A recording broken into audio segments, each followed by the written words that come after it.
I am called Soren, and I have been thinking. What if the world is really as it seems to be? What if beneath all the gauze there is just poison and passion, lust and fear? What if mankind's life was just like the song of blackbirds, over in a summer and gone forever? What if you were only 3 heartbeats away from the void, from annihilation? Would the world be worth living at all? Of course not. And that is why mankind in general, but also one man, has made sure that this is not the case. Look inside you. Do you not see the 2 of them? The first, the hero, that none of us, not even the great Agamemnon is, but we all become. And secondly, the singer of tales, those who proclaim what the hero has done and what they should have done, who sing songs we all know and all take up. That we all sing our own heroes, and hope perhaps in death to be united. But that only sanctifies our life. It does not punch beyond. We men are great by who we love. Most men love themselves, a few love another, but only one man really loved the ineffable. We are great as we are remembered, but we are only remembered by what we expect. One man, most men expect only the possible. A few expect the eternal. One man demanded the impossible. We are remembered, I say, as we are great, but we are great by who we strive for. Most men strive for their fellow men.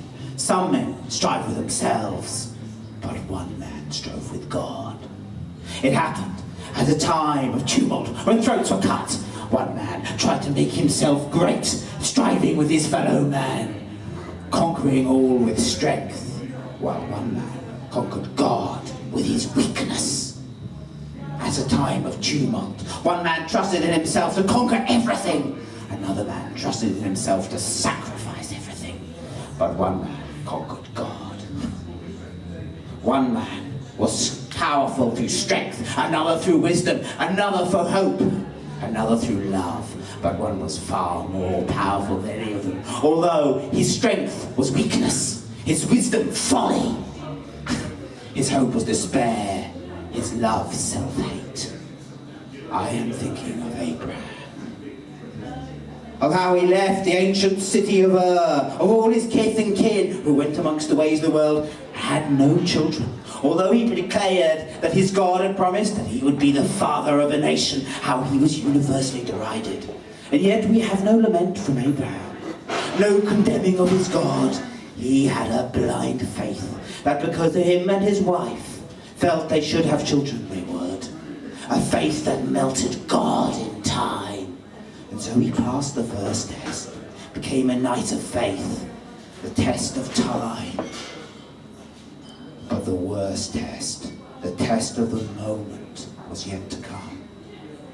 I am thinking of Abraham, of how he left his own land, went to the people of Moriah, took with him his sharp dagger and his son, Isaac.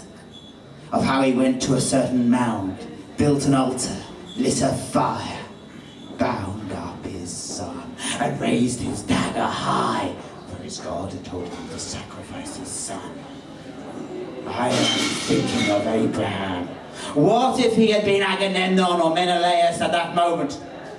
He would have taken the dagger and plunged it into his breast, saying, I give you what I have, O Lord.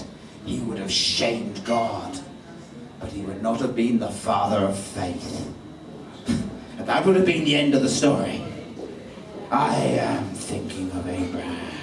He alone amongst men. God has ordained that many men lose his child, but one man he told to murder his child.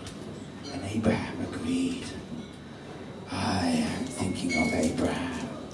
What if at that last moment as he brought the dagger down on his beloved son, he had seen the ram that God had prepared for him? What if he had sacrificed that in his stead? Oh, he would have been remembered. How could Abraham not be remembered?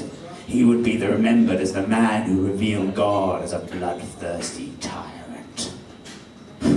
I am thinking of Abraham, of how he brought the knife down, and of how God melted. It was God who intervened and promised Abraham everything. Oh, thank you, Father Abraham. Thank you for punching through the void with your faith, reaching that moment, ineffable, eternal, that is lost, even as it is given. I am thinking of Abraham. I am thinking of Abraham. Good night. In case you wondered, it's Kierkegaard, it's from either or, it's a speech in favour of Abraham.